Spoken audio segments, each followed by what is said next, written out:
sebagai kepala bagian tata pemerintahan, saya berharap sekali bisa ada pertemuan semacam ini Pak Camat, jadi bertatap langsung dengan para ketua RW dan RT khususnya. Nanti kita bukan pengarahan, kita diskusi lah, karena ini program baru, perlu koreksi, perlu masukan, perlu saran dari Bapak Ibu semua. Jadi kami ingin nanti kita sampaikan program secara transparan seperti apa, dan mohon koreksinya, mohon masukannya, mohon sarannya. Fakta empiris dari lapangan seperti apa, untuk penyempurnaan regulasi di kami seperti apa, gitu ya. Sehingga kalau bertemu judul programnya, program sinergitas pembangunan kelurahan Bedas. Jadi ada kuncinya nanti sinergitas yang ingin saya sampaikan. Menginformasikan dulu aspek filosofis ya dari program ini. Saat ini di seluruh Indonesia gitu ya, memang seperti ada gap antara desa dan kelurahan. Salah satunya gap dalam hal penganggaran, otomatis nanti pengaruhnya ke intensitas kualitas pembangunan begitu. Udah pasti ada salah satunya bersumber dari anggaran gitu ya. Desa memang boleh bilang unggul dari sisi anggaran Bapak Ibu, karena tidak dari APBD juga dari APBN, apalagi pasca Undang-Undang 6 ya tentang desa gitu kan, itu disupport langsung dari APBN. Ada dana desa, ada dana perimbangan desa gitu ya, dari bagi hasil pajak retribusi, bagi hasil bagi pajak keadilan retribusi, kemudian ada PAD-nya, ada otonomi yang diberikan keleluasaan kepada desa untuk mengatur dan mengurus rumah tangganya sendiri melalui musdes misalnya. Nah, konstruksi aturannya adalah desa termaju itu menjadi kelurahan. Hanya faktanya gitu ya, kita harus tidak bisa menutup mata karena memang tadi salah satunya keberpihakan anggaran masih belum ideal, sehingga pembangunan di kelurahan cenderung sepertinya lebih tidak secepat di desa gitu. Hanya kita mengeluarkan peraturan Bupati 76/2023 tentang pelimpahan kewenangan. Jadi supaya apa yang bisa apa yang dilakukan di desa bisa dilakukan di kelurahan gitu ya. Kan kadang-kadang tidak semua bisa, karena tadi satu turunnya tidak sama. Nah, supaya bisa dilakukan di kelurahan, Pak Bupati melimpahkan kewenangan dulu ke Pak Camat. Kewenangan urusan-urusan pemerintahan termasuk kewenangan pembangunan yang lokalisasi di kelurahan. Karena lurah adalah perangkat kecamatan, gitu. Nanti lurah menugaskan atau memerintahkan Pak Camat memerintahkan Pak Lurah untuk melaksanakan kegiatan-kegiatan yang sudah menjadi kewenangan Pak Camat berdasarkan pelimpahan kewenangan dari Pak Bupati gitu. Jadi jelas hubungan hukumnya seperti itu gitu. Kalau kita melihat PP 17/2018 tentang kecamatan, itu dinyatakan bahwa anggaran kelurahan itu minimal sebesar dana desa terendah. Ini bukan kebijakan daerah nih, ini kebijakan PP pusat gitu ya. Minimal sebesar dana desa terendah. ARIDD terendah itu di Kabupaten Bandung tahun 2023 adalah Desa Sukapura, Kecamatan Depok sebesar 872 juta sekian. Logikanya kan banyak kelurahan dengan 872 mana cukup gitu ya, Lurah ya. Gitu. Tapi kalau ajas formal sudah terpenuhi, ada perintah PP-nya hanya seperti itu gitu. Mungkin inilah satu sumbernya ya, sumber kenapa ada ketertinggalan gitu kan, karena PP-nya standarnya terlalu rendah kalau menurut saya. Ini baru satu komponen dana desa, sementara di desa itu APBDes. APBDes-nya itu rata-rata 2,2 miliar sampai 5 tertinggi 5, sekian miliar. Nah, makanya Pak Bupati menambahkan anggaran supaya ajas formal PP terpenuhi dari terendah. Tapi anggarannya bisa ditambahkan, lahirlah program PSPKB, yaitu alokasi anggaran pembangunan di RW minimal 100 juta rupiah per RW. Jadi kalau pada Suka berapa? 14 ditambahkan 1,4 miliar. 1,4 miliar ditambah dana desa terendah 872 juta, jadi sekitar 2,2 di atas 2 miliar lah gitu ya. Gitu. Mudah-mudahan ke depan ini bisa terus bertambah karena kita tidak mengunci 100 juta loh, minimal 100 juta per RW. Mudah-mudahan penyelenggaraannya baik, nyata manfaatnya buat masyarakat sehingga bisa dilakukan terobosan atau inovasi kembali, Pak Bupati menambah kembali anggaran itu gitu. Di kelurahan itu ada 2 anggaran PSPKB yang 100 juta per RW 1,4 miliar, ditambah anggaran prioritas kelurahan yang DD terendah sesuai PP gitu ya, minimal 872 juta gitu. Itu akan sudah akan ditambahkan kekurangannya Pak Camat di 2024 nanti. Kalau yang alokasi anggaran prioritas kelurahan yang DD terendah tadi itu untuk membiayai kegiatan skala kelurahan. Kalau yang PSPKB itu skala RW. Contohnya misalnya ada insentif LPM, BOP LPM, insentif PKK, Puskesos, gitu ya, belanja modal, dan Sarpras yang skala kelurahan itu dari anggaran prioritas kelurahan. Kalau PSPKB itu murni lokusnya di tingkat RW. Jadi PSPKB itu Pak 100 juta itu sebetulnya menyasar hal-hal yang sederhana, kecil, tapi real, fakta empiris terjadi di wilayah gitu. Kan kalau yang besar-besar itu sudah ada mekanismenya kan, melalui musrenbang di kelurahan, naik ke kecamatan, naik ke kabupaten. PSPKB ini masuk gitu ya, berangkat dari keseharian masyarakat, keseharian kita berpemerintahan di wilayah sampai skup terkecil. RT/RW mekanismenya diawali dengan rembuk warga di level RW. Jadi Pak RW menginisiasi rembuk warga gitu ya, merumuskan usulan kegiatannya dari masyarakat nih melalui Pak RT. Di rembuk warga itu 100 juta itu di breakdown sesuai usulan masyarakat gitu ya gitu. Nah nanti dibuatkan berita acara, ditandangi Pak RW, ditandangi Pak RT dan perwakilan tokoh masyarakat.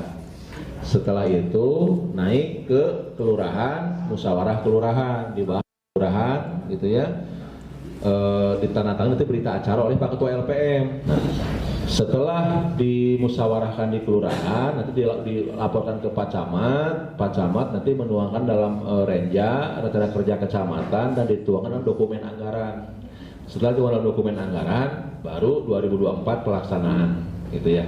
Jadi terang dulu ya yang 872 sekian. Itu karena Pak Bupati juga sudah menginstruksikan bahwa pada tahun 2024 diantaranya harus dialokasikan untuk pembelian mobil siaga kelurahan. Mobil ini bukan mobil ambulan murni, karena kalau mobil ambulan murni harus ada spesifikasi sesuai ketentuan Dinas Kesehatan.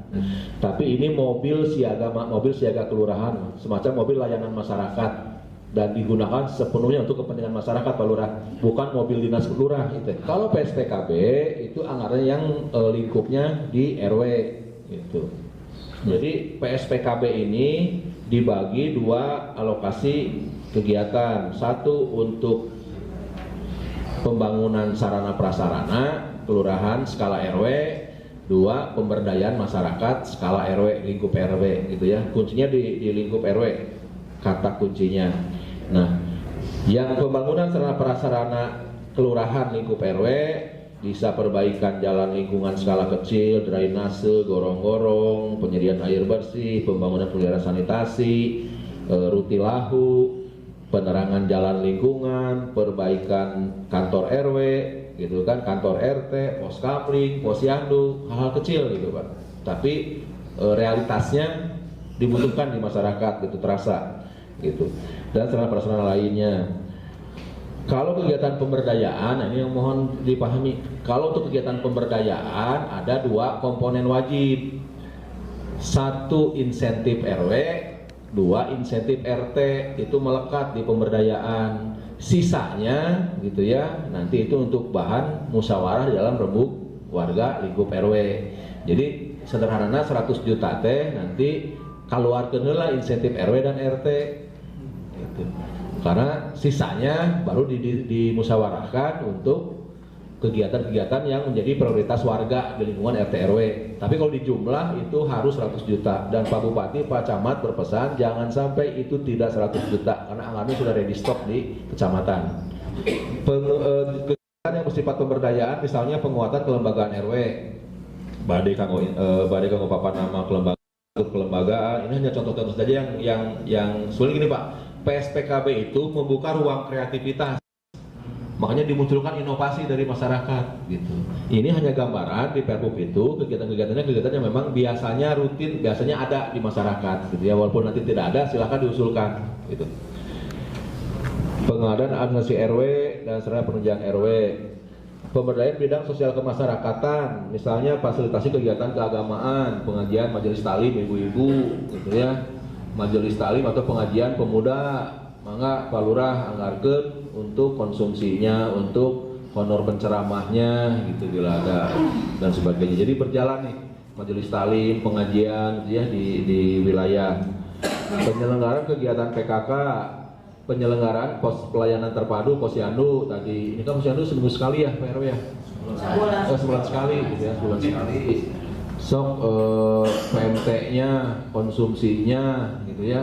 Bila peralatannya juga kurang, adakan, tapi jangan duplikasi dengan yang bantuan dinas. Ya, sudah ada kan posyandu bantuan dari dinas. Kalau tidak ada, anggarkan. Jadi dianggarkan atau tidak itu nanti di musyawarah RW. Makanya Pak RW harus betul-betul jeli gitu ya, menangkap keinginan masyarakat, kebutuhan masyarakat apa, dan Pak Lurah nanti dalam musyawarah kelurahan juga harus jeli gitu ya, bahwa ini memang dibutuhkan gitu.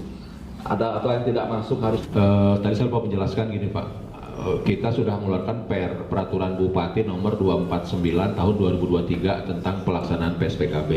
Jadi program ini punya landasan formalnya berupa peraturan Bupati gitu ya, sehingga sepanjang peraturan Bupati belum dicabut, program ini berjalan. Jadi di Perbub itu diatur bahwa khusus untuk tahun 2024 ada pengecualian di pasal peralihan di Perbub, dinyatakan untuk rembuk warga di RW itu dilaksanakan pada bulan Oktober, musyawarah kelurahan itu bulan November,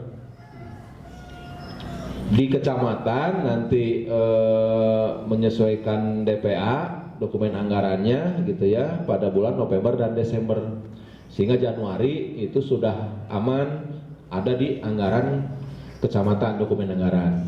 Kalau normalnya 2025 nanti gitu ya, itu pada bulan Mei dan Juni, April dan Mei itu rembuk warga di lingkup RW. Pada bulan Juni musyawarah kelurahan. Pada bulan Juli penyusunan renjang kecamatan. Nah dalam renjang kecamatan udah dimasukin tuh usulan-usulan kegiatan dari RW gitu ya. Setelah itu Pak Guluyur sesuai dengan timeline kegiatan perencanaan dan penganggaran tahun berjalan. Nah, bagaimana pembagian waktu pelaksanaannya gitu. Nanti kan ketika dibuat berita acara oleh Pak RW gitu ya, Pak Lurah ini kan usulan kegiatan nih, usulan kegiatan dan usulan pagu anggaran gitu ya.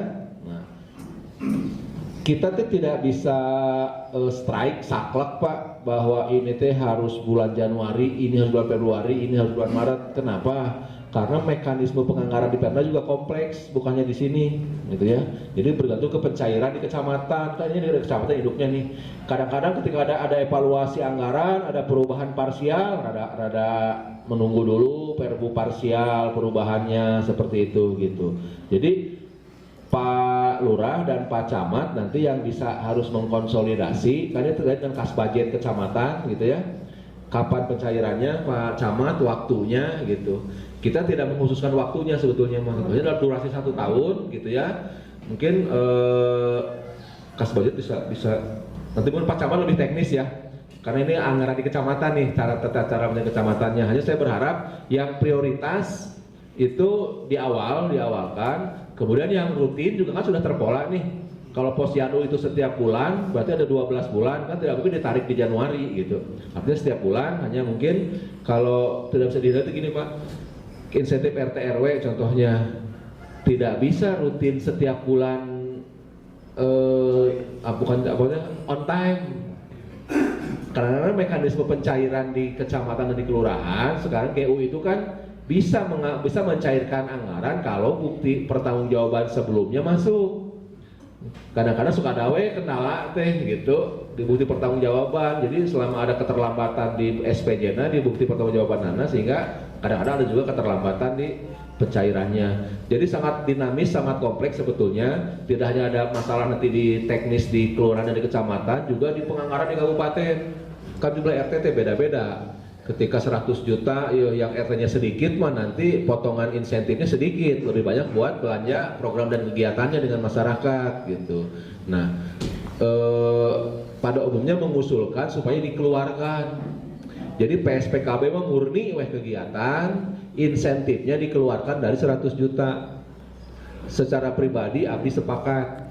Cuman anggaran kelurahan belum kuat, belum cukup. Jadi kalau nih yang insentif RT RW dikeluarkan akan harus dialokasikan anggaran yang skala kelurahan tadi, gitu ya, yang 800 sekian itu yang buat belanja modal, buat sarpras dan sebagainya di kelurahan, itu akan tersedot habis. Mangga Bapak Ibu, nanti ketika Pak Bupati sampai, kami sudah mengusulkan dan Pak Bupati sudah menangkap pesan ini. Tapi untuk menguatkan, nanti ketika ada kegiatan rebuk pedas kelurahan Pak Bupati Kadil, sampaikan langsung Pak. Saran Nabi mah gitu. Keluarnya lagi kemarin sampaikan langsung gitu. Dan supaya lebih penguatan lagi, supaya apa maksudnya? Supaya PSPKB jadi 100 juta, anggaran kelurahan bisa ditambah. Itu kan sederhananya seperti itu ya gitu. Tapi untuk saat ini mohon maaf, mohon permakluman, memang kita melaksanakan dulu sesuai dengan sudah direncanakan dengan segala keterbatasan yang ada. Anggaran insentif RT RW itu ada di dalam PSPKB dulu. Kita evaluasi dulu ya nanti seperti apa gitu. Nah, memang nih ada perbedaan. Angkanya sama dengan desa Pak. Jadi desa itu diatur di Perbup 333 2022 tentang juklak ADPD. Insentif RW itu 300.000, insentif RT 250.000 gitu ya. Hanya selama ini, maka nanti bisa dicek di desa itu 300.000 sudah dipotong BPJS 16.800 per bulan. RT juga sama 250.000 dikurangi 16.800 per bulan, sehingga yang keterimanya tidak utuh 300 atau 250 sudah dipotong di awal. Nah, kelurahan 10 kelurahan sadayana tidak ada yang melakukan pemotongan BPJS. Seluruhnya diserahkan 300. Tapi para RW, RT belum tercover BPJS naker akhirnya tuh gitu. Beda memang kalau desa mah sudah, ini tidak. Nah, melihat perbedaan ini desa di kan gini Pak, kalau 300 nih, misalnya nanti saya atur supaya di dalamnya include BPJS, kan soal Pak RW atau kita mulai ditambah, dipotong atau gitu kan, gitu ya. Kalau ditambah 300 plus BPJS jadi 316.800 gitu ya. Kata RW di desa, nah beda gitu kan. Nah, kondisi ini sudah disikapi oleh Pak Bupati Pak, dan sudah disampaikan langsung ke kami, diinstruksikan mulai 2024 baik desa maupun kelurahan RT RW-nya insentifnya murni ditambahkan dari APBD untuk BPJS nakernya. Itu jadi 300 ditambah 16.800 tidak dipotong. Gitu ya. Ini sama akan berlaku sama nih gitu. Jadi supaya tadi pilih ada perbedaan, disamakan semuanya. Pak Bupati menambahkan anggaran di APBD untuk BPJS tenaga kerja untuk RT RW. Jadi yang insentifnya utuh, tidak dipotong. Yang insentif Linmas mah tidak ada Pak. Kalau insentif Linmas itu insentif dari Satpol PP yang Linmas siaga di kecamatan dan kelurahan. Nah, kalau insentif RW, insentif Linmas RW itu tidak diatur. Itu ya. Khawatirnya bentrok dengan insentif, jadi orangnya sama, misalnya dia dapat insentif dari Satpol PP ongkoh gitu kan. Namun tadi misalnya ketika membantu Pak RW-nya tidak ada kerjanya gitu, duka di mana gitu. Tolong didiskusikan lagi apakah diperlukan insentif Linmas RW. Bisa ngambil dari PSKB? Bisa ngambil dari dana PSKB kan bisa? Ya sebetulnya bisa, tapi dipertimbangkan lagi gitu Pak. Besar kecilnya relatif gitu. Maksudnya kan khawatir gini, ini kan ada 14 RW nih. Kalau misalnya ada satu yang menganggarkan, 13 juga nanti menjadi tuntutan untuk dianggarkan, gitu ya. Sementara mungkin ada pertimbangan lain gitu ya, prioritas lain misalnya. Bukan dilarang nih, saya tidak melarang. Satu, jangan duplikasi orangnya yang sudah menerima bantuan dari investasi dari Satpol PP dari kabupaten. Kedua, harus jelas tusinya dari kata Pak RW ulah linmas di RW tidak ada gitu. Padahal ada insentifnya misalnya gitu ya. Tuh, jadi tolong dipastikan pertanggungjawabannya. Tadi Pak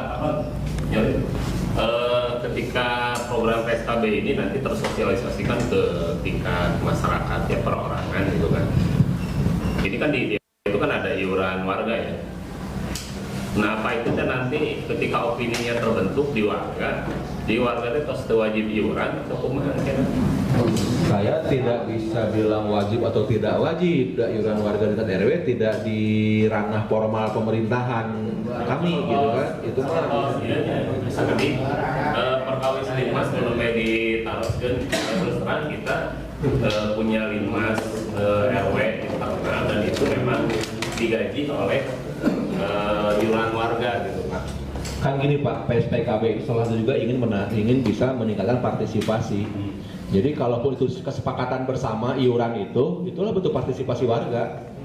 Jadi opini kan pada akhirnya karena sudah merasa RW sudah ada bantuan nih dari kabupaten 100 juta, sehingga di pikiran arahnya nomor seperti iuran warga ini gitu, maksudnya seperti itu. Makanya tadi kalau disampaikan ke warga Pak RW bahwa ini tuh bukan bantuan keuangan ke RW.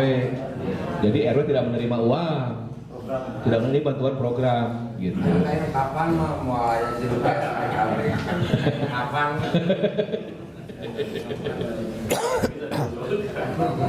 Gitu.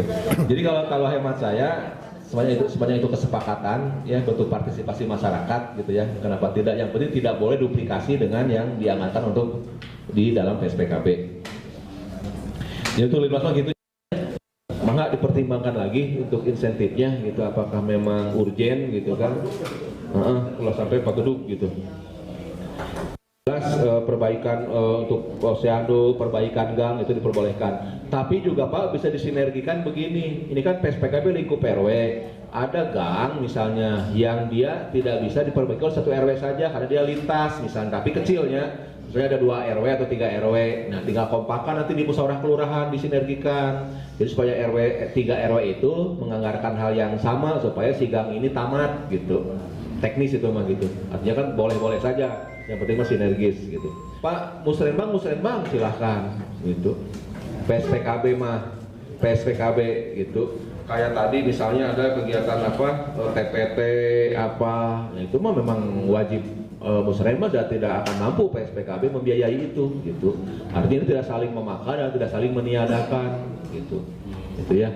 Maka jadi justru yang tidak tertamu di PSPKB misalnya ajukan di musrenbang gitu, anggarkan. Atau kan dua nih yang tidak tertabung di PSPKB bisa dianggarkan di anggaran kelurahan yang prioritas kelurahan atau di anggaran kecamatan atau dalam rembuk musrenbang nanti dianggarkan di perangkat daerah di dinas gitu yang di luar PSPKB.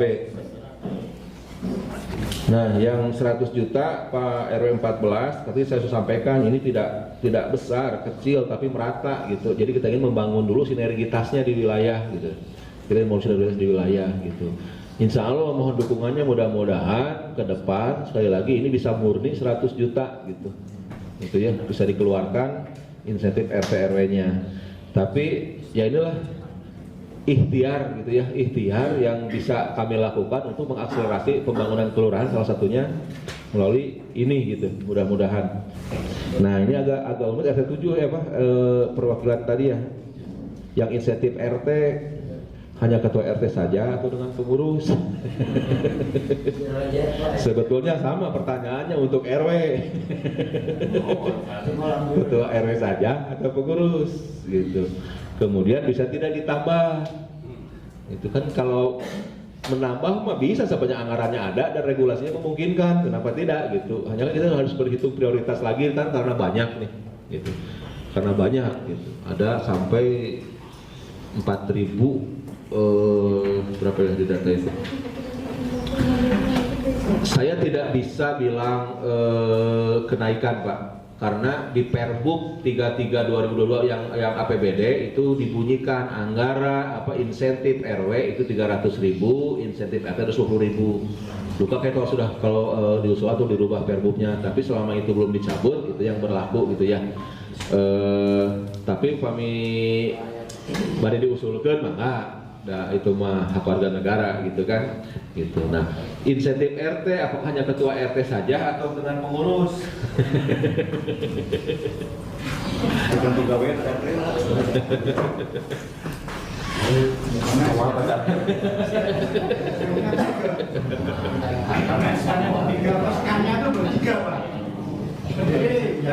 Ya kan pada akhirnya disesuaikan dengan kemampuan anggaran ya Pak ya.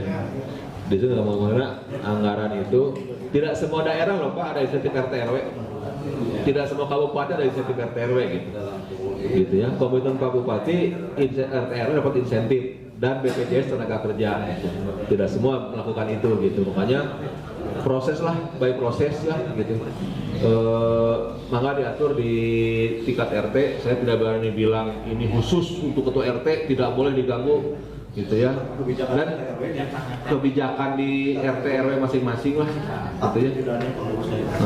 Gitu. Kalau dibagi-bagi juga kecil Pak, 250.000 sebulan teh Pak RT Pak RW terutama ada nombok lah. Saya yakin nombok gitu. Ini mah hanya apresiasi saja dari pemerintah daerah bahwa Pak RW, Pak RT dihargai gitu. Kalau bicara nominal mah tidak akan cukup gitu. Gitu ya. Jadi gini Pak, sama pertanggungjawaban. Ketika sudah ada di perencanaan dokumen anggaran di kecamatan, nanti Pak Lurah melaksanakan. Jadi Pak Lurah harus punya timeline nih, punya timeline dari semua RW gitu kan, gitu. Mana pelaksanaan PSPKB di Januari, di Februari di Lurah diaturnya. Gitu. Nah itu sebetulnya nanti di musyawarah kelurahan Pak bisa dibahas. Jadi di muskal PSPKB itu membahas waktu pelaksanaan, prioritas Januari, Februari, Maret, bisa nanti Pak Camat melaporkan Pak Lurah melapor ke Pak Camat ini yang prioritas sudah dianggarkan pada bulan ini, pada triwulan ini gitu. Jadi ya di kelurahan ya Pak. Pak, bentar Pak, maksud saya usulan dari RW ke kelurahan. Oktober Pak. Kan Oktober itu tadi musyawarah rembuk warga itu bulan Oktober untuk 2023. Kalau 2024 bulan April dan Mei 2020 itu Oktober. Jadi 3 hari setelah rembuk warga ada berita acara dan Pak RW buat surat usulan ke kelurahan. Jadi Oktober ya Pak ya. Oktober rembuk warga, November musyawarah kelurahan. Gitu. Oktober tinggal 10 hari lagi. Ya. Rembuk warga. Ya Pak Lurah ya harus segera ya. Pak Lurah nanti pertanggungjawaban SPJ anggaran. Itu nanti Pak Lurah mohon bantuan disupport Pak RW, Pak LPM bahwa kegiatan di lokasi tepat sasaran, tepat anggaran, tidak ada penyimpangan, pembengkakan dan sebagainya gitu. Kalau kan ini gini Pak, kalau beda nih sama desa, nih saya ngomong detik ya. Desa punya otonom, dia punya lembaga pengawasan mandiri, namanya BPD. Kalau Pak Lurah dia ASN, perangkat kecamatan, sama halnya kayak camat. Kang saya juga diawasi oleh inspektorat. Oleh BPK, KPK, lembaga pengawasannya formal, gitu. Supportingnya, gitu ya dari lembaga swadaya masyarakat, dari Pak LPM, Pak RW, Pak RT dan sebagainya, gitu, sebagai kontrol sosial kepada kelurahan. Tapi pengawasan formal dilakukan oleh pengawas formal, itu inspektorat, APIP, gitu ya, APIP dan sebagainya. LPM terlibat pertama dalam perencanaan Pak. Perencanaan mohon Pak LPM dikawal usulan prioritas di tingkat RW, kesesuaian pagu anggarannya, lokusnya, urgensinya gitu ya. Terutama gini Pak, kadang-kadang kegiatan ini butuh pagu sekian, itu sesuai logis tidak gitu. Juga itu mohon dibantu gitu. Pelaksanaannya juga pembangkitan partisipasi masyarakat. Program-program di perangkat daerah itu sekali Pak tidak Kan rugi atuh Pak kalau PSPKB ada terus program-program dari kabupaten jadi tidak ada. Jadi PSPKB tetap ada, yang program perangkat daerah tetap ada, Rutilahu, Kirmir, apapun itu tetap ada gitu. Kalau itu tidak ada, jangan mau ada PSPKB. Justru ini melengkapi gitu, menyempurnakan gitulah gitu. Hanya mungkin pada segmen yang berbeda, agak berbeda gitu. Terus dari TPT Pak ya, TPT di bantaran sungai mangga itu mungkin nanti levelnya di usulan di RW, apa di kecamatan atau di kelurahan atau di musrenbang. Pertama, keberhasilan PSPKB itu bahwa dirasakan nyata manfaatnya, juga kedua tidak ada pelanggaran baik penyimpangan dan sebagainya. Kalau drop tegangan listrik tadi untuk bikin trapo, walaupun anggarnya 5 juta kecil, tapi pilih itu kewenangan PLN Pak. Kalau kewenangan PLN jangan kita yang intervensi, nanti jadi masalah, jadi temuan. Sama halnya kayak begini, pembangunan sarana prasarana pada areal perumahan yang pasos-pasumnya belum diserahkan ke Pemda, itu jangan, karena itu masih kewajiban pengembang. Enak atau pengembang harus dia yang membangun, memperbaiki, iya diintervensi ku program kita yang anggarannya minim gitu ya. Jadi kalau membangun sarpras di perumahan Pak Lurah, pastikan pasos-pasumnya sudah diserah terimakan ke Pemda, itu bisa. Ya nanti perbuknya akan kami sampaikan Pak ke Pak Camat dan Pak Lurah untuk disosialisasikan. Alhamdulillah nuhun supportnya, apa yang bisa dibantu para tokoh memastikan bahwa PSPKB ini berjalan sesuai dengan marwahnya gitu ya, bahwa aspirasi warganya terpenuhi, ada ajas keadilan di situ, tidak ada keberpihakan atau dasar kepentingan pihak-pihak tertentu, murni guyup aspirasi masyarakat yang terakomodir. Karena para tokoh juga nanti menandatangani diantaranya di dalam berita acara usulan warga sebagai jaminan bahwa memang aspirasi warga seluruhnya gitu. Menambahkan Pak ya, kaitan dengan tadi penganggaran, tadi sudah sepintas disampaikan Pak Kabak, dikarenakan ya kita juga terkadang Pak RW supaya perubahan kan, misalkan perubahannya ada perubahan parsial atau apa kan, itu juga harus penyesuaian, penelitian, otomatis kan ada mungkin ya sedikit keterlambatan, tapi insya Allah itu akan dibayarkan ya. Dan sekarang sudah sistem menggunakan semuanya juga digital ya. Jadi manakala misalkan SPJ-nya sudah diterima, dikirimkan, diupload, dikirim, baru bisa dicairkan tahap berikutnya. Kalau tidak misalkan, atau mungkin ini pada suka sudah cibenying acan, anger kan ngantosan gitu. Nah gitu ya. Itu juga ya makanya perlu didorong, terutama dari segi penyerapan anggaran. Kaitan dengan penggunaan anggaran ya di kelurahan, karena kelurahan Pak Kabak sebagai pengguna anggaran juga KPA, kuasa pengguna anggaran. Jadi dari kecamatan kalau misalkan yang sudah diturunkan, misalkan ini sudah diserap digunakan, baru diturunkan kembali gitu ya. Beda lagi dengan hampir sama dengan desa juga ya, apalagi desa sekarang menggunakan sistem keuangan desa. Cuma desa mengacunya ke DPRD, ke dinas itu, jadi dia juga mengajukan. Ini yang tahap pertama ada 3 kalau misalnya, kecuali yang mandiri ya, tahap ke-1, kedua, yang ketiga kalau yang tidak mandiri, kecuali yang mandiri 2 tahap ya, 2 kali. Itu juga kalau yang pertama sudah terserap, sudah dicairkan, sudah terserap, baru yang tahap berikutnya dicairkan.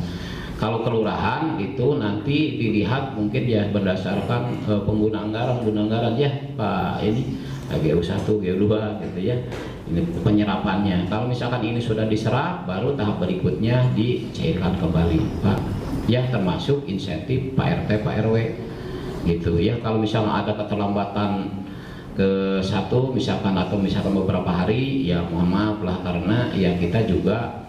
Tapi kemarin ada kebijakan Pak Kabak, dari kebijakan dari BJB, jadi dari BJB itu tidak mengenal waktu libur katanya. Jadi kalau Sabtu Minggu juga kalau misalkan ada kegiatan itu ya diproses gitu ya. Jadi katanya kemarin tidak mengenal hari libur gitu ya. Kalau menyisakan ada tunggakan pekerjaan ya harus dikerjakan, jadi dituntaskan. Ya mudah-mudahan ini lancar Pak, kecuali ada kayak kemarin ada perubahan gitu ya, perubahan anggaran gitu, ada pergeseran parsial penelitian lagi Pak gitu ya. Ini kan baru tahapannya sosialisasi Pak ya.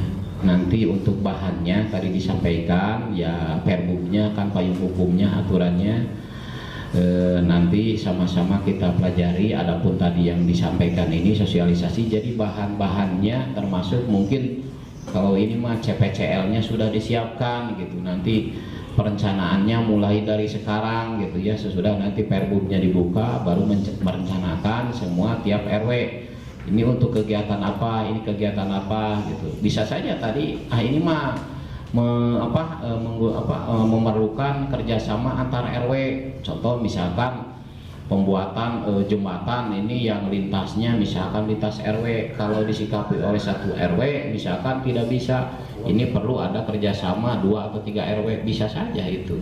Nanti yang mengaturnya mungkin kebijakannya oleh Pak Lurah gitu ya. Ini yang jelas tercover semua 100 juta per RW. Adapun di RW ini kebijakan kegiatannya misalkan lebih banyak fasilitas sosialnya, maka di sini ada beberapa infrastruktur yang bisa disikapi, maka cuma tadi yang disampaikan Pak Kabag juga, anggaran rutin tetap, yang musrenbang mah itu mah kita juga tetap kita dorong karena itu menjadi kewenangan SKPD terkait. Contoh misalkan seperti ada sarana prasarana yang menjadi tanggung jawab daripada SKPD terkait, misalkan baik dari PUPR atau misalkan OPD, SKPD, OPD. Nah, kalau yang insentif RW tadi sudah dijelaskan oleh Pak Camat untuk sistematisnya seperti apa, jadi mungkin nanti bisa dibicarakan kembali. Nah, kalau untuk masalah Linmas, sebenarnya saya sudah menyampaikan Linmas itu bertugas selain di kelurahan, bertugas juga di RW.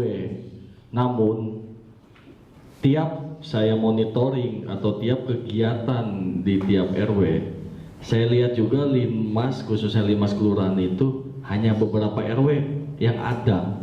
Nah, saya sempat pernah menyampaikan bahwa mengumpulkan Linmas, kalau kalian tidak sanggup untuk tugas menjadi Linmas, silakan bicarakan ke RW.